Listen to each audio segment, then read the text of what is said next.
And so that's also another reason why it's sometimes useful for people to seek therapy, because they'll come in and say, well, I'm anxious and nervous, and I have this amount of negative emotion, and I make these sorts of mistakes.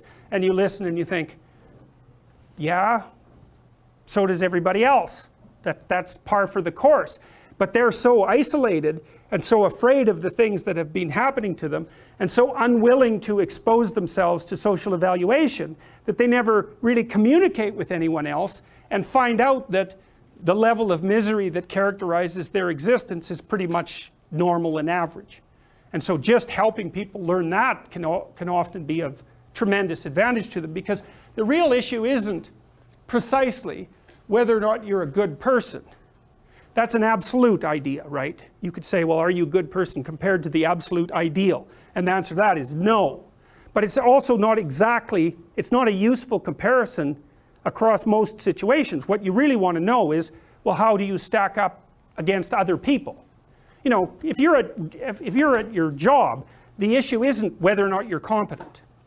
The issue is whether you're competent compared to the other people around you who are supposed to be doing the same thing. Because in an absolute sense, you're completely incompetent. But in a relative sense, you might be at the top of the pack or even in the middle, and that's generally okay. So, and if you don't know what the relative status is, that's not good at all. So, all right.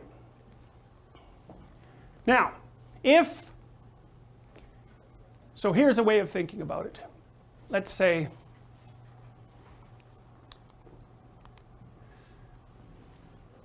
you're in a class, it's near the beginning of the semester, you write an exam or you hand in an essay and you don't get the mark that you desired. Okay, so what are your options? Well, one option would be, so you've hit an anomaly. Things didn't happen the way you wanted them to happen. And so maybe you say, geez, that was a boring and stupid class anyways. This gives me an excuse to get out, and so that's not such a negative thing. Or you think, oh, well, I really better buckle down and study, and you decide to stay in the class. So basically what you've done is maintained your framework. I'm going to work through this class, but you've decided to modify some of the subroutines that make up that frame. You say, well, I should study more next time, or I have to prioritize this class compared to other classes. So it's a micro alteration within the overarching framework. But another thing you can do is say, to hell with the class, I'll just drop it. And so the advantage to that is problem gone. The disadvantage is, well, now you have a different problem, which is, okay, fine, you drop the class. Do you have another class that you can replace it with? Is that a good way of dealing with a micro failure, to move up a level of analysis and throw out the whole frame? Because you could also say, well, maybe I should just drop out of university and maybe I should go hang myself. Well, it's the same line of logic. It's just taken up to a higher degree of abstraction. And so generally speaking, you don't want to solve a problem by moving up a level and wiping out the frame within which the problem was experienced. You want to do that carefully, because in principle, the frame that you were working within you'd already assigned value to it and worked at it. You've already invested in it. It's a big sacrifice to blow out the whole frame. Now, sometimes you can do it. So anyways, what happens is, well, you get the bad grade and you're upset about it. And so you've been plunged from your happy, satiated state, let's say, into a state of relative chaos. And the chaos is, oh, I hit an obstacle, I didn't expect it, and now I don't know what to do. And so what does it mean to not know what to do? Well, it can mean I need to study harder. It can mean I should drop this course. It can mean I should major in a different subject. It could mean maybe I shouldn't be in university. It could mean maybe my future plans have been formulated badly. It can mean my future plans have been formulated badly because I don't understand myself very well and I've been telling lies about my past, right? The thing can really expand on you. And that's what the chaotic domain is. That's the remanifestation of those things that you had considered irrelevant, right? Because when you go to pick up the exam, you've got your identity as a competent student intact. You're not questioning whether you should be in the course or whether you should be in that major or whether you should be in university. None of that. That's all in the implicitly accepted category. And as soon as the anomalous event emerges, all of those things that you had rendered axiomatic start to become questionable. And that's like the shark coming up from the depths to pull you down. And that's the classic way of of representing that and of symbolizing it. That's Jonah and the whale, for example. So it's something that manifests itself from the deep unknown and pulls you under, like an alligator at a water hole, which is, I'm sure, one of the sources from which we derived that particular kind of mythological representation. Because you can imagine that when we were on the veldt, after living on trees, we had to go down to the damn water holes, and you've watched enough nature programs to know what a Nile crocodile can do to a water buffalo. It's not pretty. And so to go down to the water, the chaotic water, and the source of all life as well, right, is to risk an encounter with the terrible thing that lurks in the depths. And so we use that as a central metaphor for mapping the sorts of things that happen to us in a much more abstract space. And you know that because one of the things you're going to do, let's say that the professor, there's a professor obviously who gave you the bad grade. Okay, so one logical presupposition is that you're in some sense insufficient in relationship to the course. But another logical and instantaneous categorization is to throw that person into the category of malevolent predator. And you'll do that by becoming upset and cursing the person in your imagination. Cursing is exactly right, and I can tell you why. So, I don't know if I told you this or not, but primates of various sorts, like vervet monkeys, have predator alarm cries. They have one, if you look across a vast array of predators, or primates, they have one for things that attack from the sky, and so those would be predatory birds. They have one for, like, cats that climb into the trees to get you, and that means hit the little branches because the cat can't be out there. And they have one for things that rustle through the grass, snakes, for example. And so each of those produces a distinctive alarm cry. And so that's the same alarm, that alarm cry system is the same system that we use to swear with. We use short, guttural words. So they're archaic words because short words tend to be very, very old. And so and we have a separate system that utters those sorts of vocalizations. And that's the system that's disinhibited in Tourette's, which is why people with Tourette's swear. And so when you curse the professor for giving you the bad grade, you are using the same bloody linguistic system that your ancestors used to categorize snakes in the grass or predators that swoop down from the sky. That's very, very interesting. So, and people regard that as quite rude, right? If you swear at someone, then they'll be taken aback by that. They consider it insulting to be thrown into the arbitrary predator category. And so that also turns the world into a good versus evil story very rapidly with the oppressive person who's judging you, playing the role of, malevolent predator, and you playing the role of innocent prey, essentially. Very, very easy for that to happen.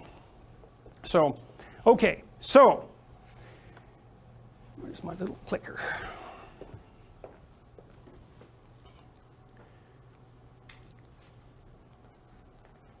So if the anomaly, if you can't, you might say, okay, so you're thinking through the fact that you didn't get a good mark on the exam. And you think, I don't know what I can do about that because I've already got 6 classes, say, or 7, maybe you're overloaded. You're working part-time.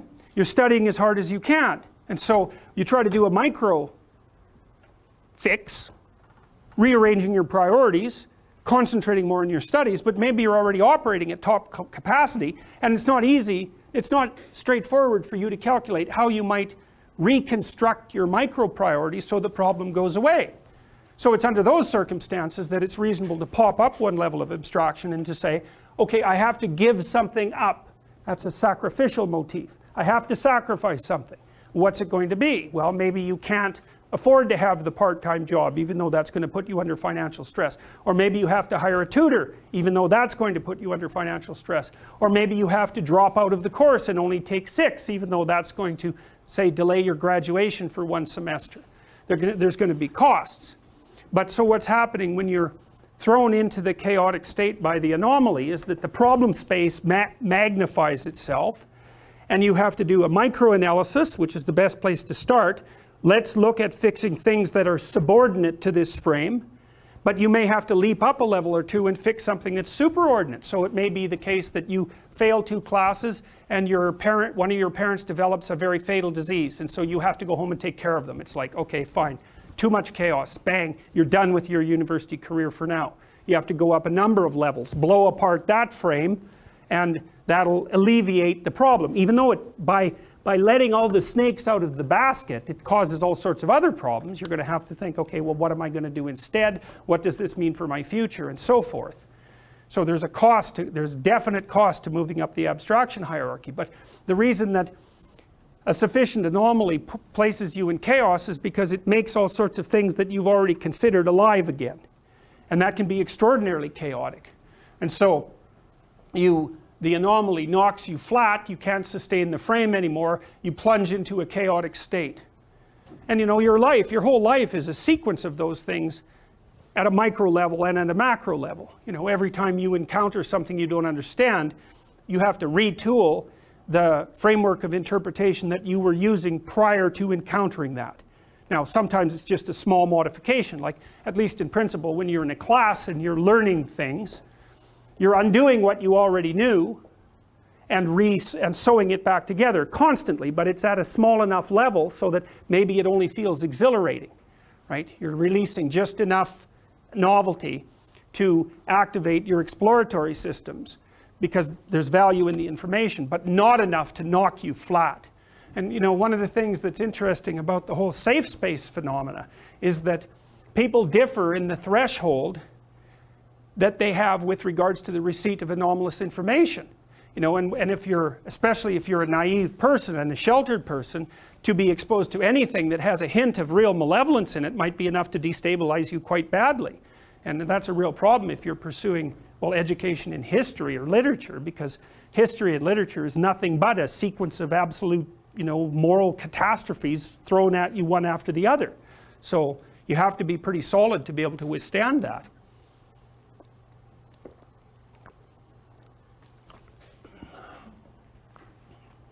So you collapse from your stable state into an unstable state, and that's where everything comes up to haunt you. Now, it can really be bad in a chaotic state, because this often also happens to people who are depressed, but it can happen to people under normal circumstances too. It's like, well, let's say you've been happily married, or you think you were happily married, and then one day you come home and your partner is gone. Well, then what do you think? Well, you think malevolent predator, that's one thing. You think useless you, that's another thing. You think the past is unstable, the present is unstable, and the future is unstable, that's another thing. But then things can really get out of hand, so then you're just in chaos, let's say. But then you start thinking at 3 o'clock in the morning about all the stupid things you've done in your life that led you to this point. And that can just take you completely apart, because, you know, if you go back over your past experiences, it's easy for you to remember, because people do remember these things, where you made errors, right? And maybe you're not torturing yourself to begin with about the specific errors that you made in that relationship, although you probably will. You know, you'll think, oh, well, you know, I kind of knew this was coming. And then your mind will say, well, you kind of knew when it started.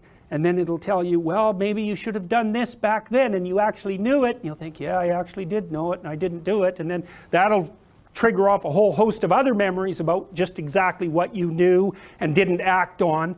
And that'll trigger off a bunch of other memories about stupid things that you've made and mistakes that you've hidden, and make you question just exactly what sort of creature you are. And how all your moral insufficiencies defined by yourself have led you to this dismal state. And there's very little difference between that and hell. And so there's a mythology of the underworld, right? The underworld is partly a place of chaos. And that's a place where people go when things fall apart. But part of that is, there's a subdivision in chaos that's hell. And that subdivision is the place that you go when you take yourself apart because of your recognition of your own moral failings. Now that can be useful, because maybe you have some things to learn, and likely you do, but it can also be something that's so devastating that you just can't recover from it. So, because you may conclude, well, the reason my relationship collapsed precipitously is because I'm so blind and malevolent that there's absolutely no hope for my recovery.